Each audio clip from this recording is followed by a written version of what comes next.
For today's headlines, IATF keeps NCR under MECQ. PDP Laban sought help from the Comelec against Pimentel, Pacquiao. Jobless rate falls. 18 missing, at least 116 evacuated amid Jolina. Dela Rosa to update President on cases of cops in AK-47 sale. Gilas women get ball rolling. Inflation balloons 4.9%. Good morning, I am Venice Bautista and this is Tribune News on Q. Today is September 8, 2021 and these are the latest news this Wednesday morning. Metro Manila will remain under modified enhanced community quarantine until next week after the pandemic task force postponed the imposition of a new lockdown scheme in the capital region, Malacanang announced Tuesday. The Interagency Task Force on the Management of Emerging Infectious Diseases deferred the pilot test of general community quarantine with an alert level system in the metro upon the recommendation of experts and mayors a day before its supposed implementation. Under MECQ, the operations of restaurants with indoor or al fresco services and establishments offering personal care services are prohibited. Churches were also ordered physically closed, with religious services limited to online video recording and transmission. Necrological services, wakes, interment, and funerals for those who died of COVID-19 will not be allowed. Immediate family members of the deceased need to show satisfactory proof of their relationship with the person and have to comply with the minimum public health standards, Roque said. The palace officials said the guidelines for the new lockdown scheme in Metro Manila will be announced soon, noting that the government has yet to finalize the set of rules as it awaits inputs from local officials. Roque expressed hopes the new quarantine strategy will be effective in controlling the spread of COVID-19 while allowing more establishments to reopen. The PDP Laban sought help from the Commission on Elections, where the ruling party petitioned to declare the breakaway group led by Senators Aquilino Coco Pimentel III and Manny Pacquiao illegitimate. PDP Laban Legal Counsel Attorney Antonio Zulueta yesterday personally filed the petition at the Comelec headquarters at the Palacio del Gobernador in Intramuros, Manila. Zulueta said they hope the Comelec will favor them with the validity of documentary evidence that will prove that they follow the proper process and party constitution in electing President Rodrigo Duterte as chairman and Energy Secretary Alfonso Cusi as party president, as well as other officials on July 17. Will submit their own list of candidates, which cannot be allowed because this will just confuse the electorate. Now, fortunately for us, Comelec does not recognize factions. It only recognizes the political party which is registered with the Comelec. And in this particular case, it is this PDP, it is the PDP Laban. And at the same time, it only recognizes one legitimate set of officers. Now, that is the reason why we have filed this present petition. The present petition is filed by PDP Laban, represented by Secretary Al-Cusi as president of the Partido Laban, for Comelec to decide once and for all who are the legitimate officers of PDP Laban. Insofar as we are concerned, during the trial of PDP Laban Secretary General Melvin Matibag, on the other hand, is confident that the law will prevail and that the Comelec will finally dismiss what he called the party's group of Pimentel and Pacquiao as pretending to be representatives. It will be recalled that the PDP Laban offered Pacquiao to join the party's senatorial slate. The party will hold a national convention today, which will be attended by the president as well as Senator Christopher Bongo. The party nominated Go to run for the president, while Duterte as vice president. Pimentel and Pacquiao are also expected to field their own candidates for the 2022 elections after their party of officers also submitted a list to the Comelec. According to Ron Monsayak, Pimentel is still the chairman of PDP Laban and Pacquiao is the president, while he is the executive director. He added that Cusi and Matibag were allegedly expelled from the party. Meanwhile, Pimentel said he will first review the petition of Cusi's camp before giving a statement. The palace has welcomed the drop in the country's unemployment rate last July, expressing hope it would further dip in the coming months as Filipinos seek to recover from pandemic hardships. Presidential spokesperson Secretary Harry Roque attributed the decrease reflected in the Philippine Statistics Authority's labor force survey to government's decision to ease up COVID-related economic and social restrictions. He said less jobless Filipinos would translate to a happier Yuletide season. State statisticians reported that 3.07 million people were either unemployed or out of business in July, lower than the 4.57 million figure in April.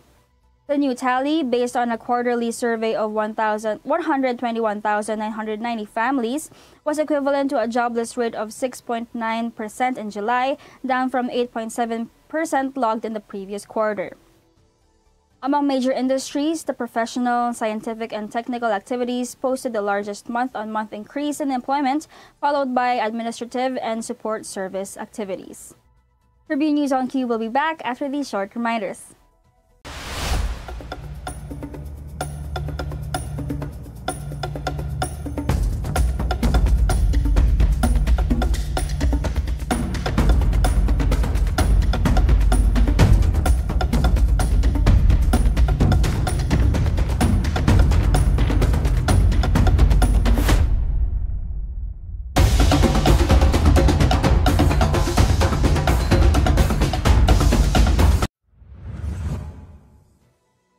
We are back on Tribune News on Q.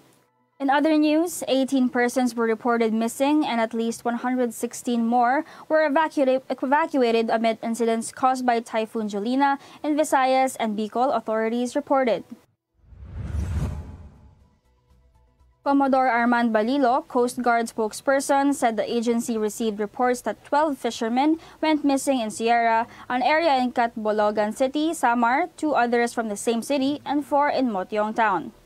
He told reporters that the report only came in last night and they are still investigating the time they left. The missing fishermen were aware of the typhoon. The search is ongoing in coordination with local governments.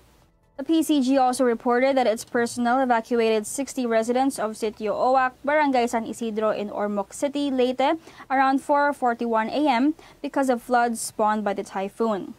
The evacuees, who include 28 children, were brought to San Isidro Elementary School, it said. Police in Bicol, meanwhile, reported that at least 36 people have been evacuated in the region. The National Disaster Risk Reduction and Management Council reported that at least 20 persons were evacuated in Barangay Robles of La Castellana, Negros Occidental, which is in western Visayas. 8 houses were partially damaged in that barangay, along with the river wall, it said. Back in eastern Visayas, the Office of Civil Defense 8, or OCD 8, said it was still trying to gather more data on the typhoon's effects as local governments have yet to submit reports due to power outages in many areas. Information posted on social media, however, showed that floods were experienced in several areas. Other posts showed videos of floods in different parts of Masbate, which, according to authorities, is experiencing a province-wide power outage. According to the OCD-8, work and classes were suspended in 57 areas in northern Samar, eastern Samar, Biliran, and Leyte.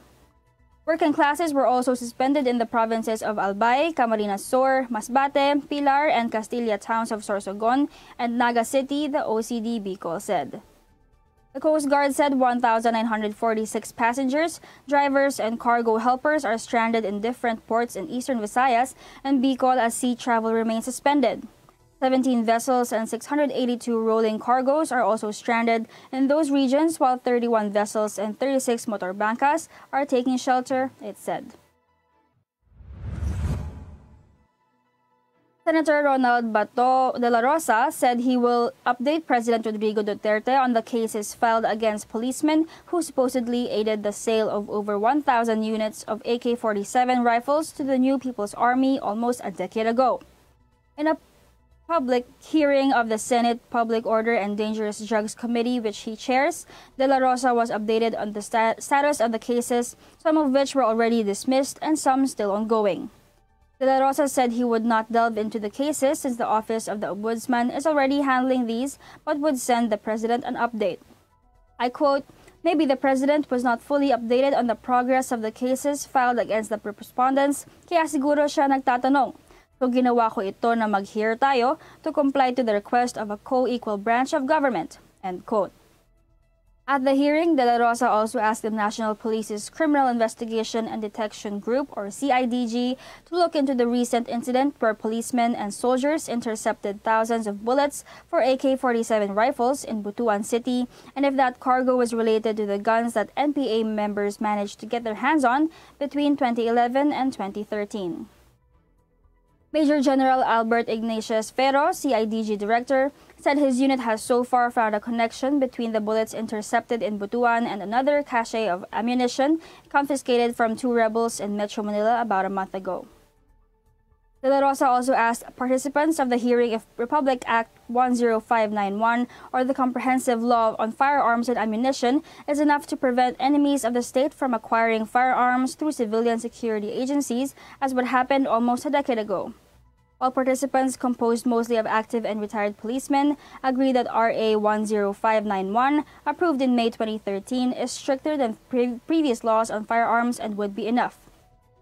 Dela Rosa said as far as policy issues are concerned, they are in unison, and they say that RA 10591 is enough to stop such kinds of issues from happening in the future.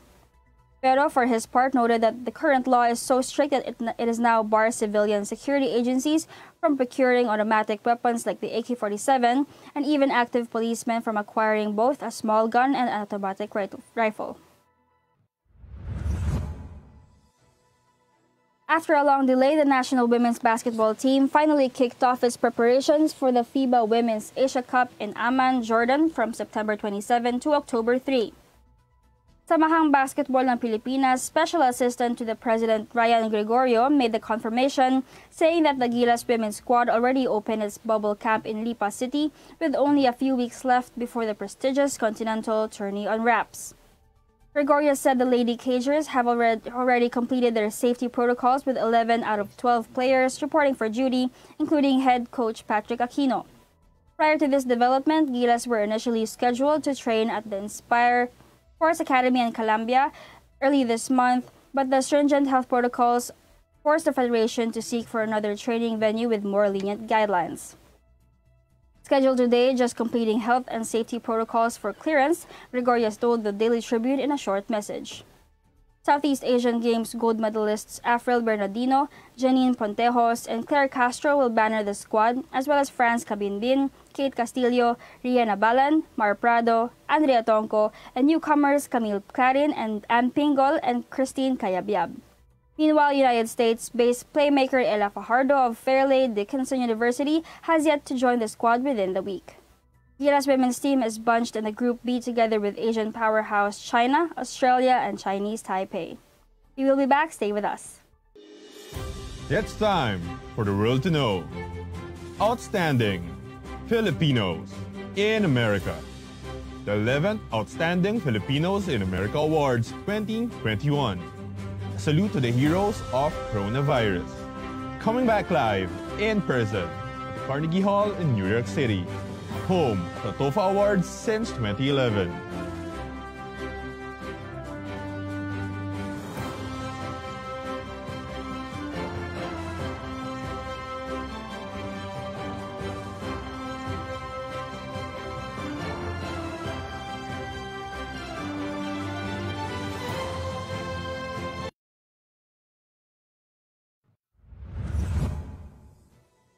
We are back on Tribune News on Q.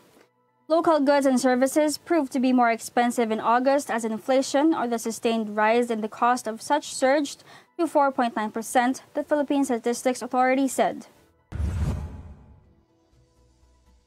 National statistician Claire Dennis Mapa said that the latest print was notably higher than the 2.4% in August 2020 and 4% in July 2021.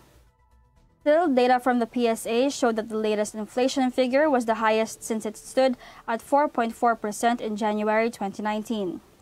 Mapa explained that the higher inflation in August could be owed largely to the surge in prices of food and non-alcoholic beverages with 6.5% inflation and contributed 77.4% to the overall inflation during the month. Inflation in the National Capital Region accelerated to 3.7% from just 3.2% in July 2021, while areas outside NCR registered a higher 5.2% print from only 4.3% in the same comparable period. While it is, the PSA chief said that the inflation for the bottom 30% income households in August 2021 stood at 5.2%, higher than last month's 4.4%. Bangko Sentral ng Pilipinas Governor Benjamin Diokno said that the latest inflation number was within their expectations, settling at the upper end of their 4.1 to 4.9% forecast range. I quote, "The latest outturn is consistent with the BSP's assessment that inflation could settle close to the high end of the target range in the near term before decelerating back within target range by year end," Diokno explained. In 2022 to 2023, inflation will likely fall towards the midpoint of the target, supported by the continued and timely implementation of non-monetary measures and reforms to address directly supply-side pressures on key food items, he added. And that wraps up the stories this morning. Before we go, we would like to thank the SM Store, Arnada Center, the Department of Tourism, MG Motors, Hina Motors, Security Bank, and Overseas Community Affairs Council member Alan Lin of Republic of China for their continued support. Again, this is Venice Bautista, and you are watching Tribune News on Q. Stay safe, stay healthy, and stay at home. Good morning. Catch the latest news on our website, tribune.net.ph, and follow us on Facebook, Twitter, and Instagram. You can also subscribe to our YouTube channel, Tribune Now. The Daily Tribune is one with the nation in facing the COVID-19 crisis, and in line with this, the Daily Tribune digital edition and press reader is now available for free online. You can also download the Daily Tribune app on Apple Store for iOS users and Google Play for Android users to get the latest and most comprehensive news online. Daily Tribune is also inviting everyone to join its Community Viber Katribu to get updates on the freshest and hottest news and entertainment stories of the day. Tarcito emoticons are also available on our Community Viber. Just click on the link in this video to join.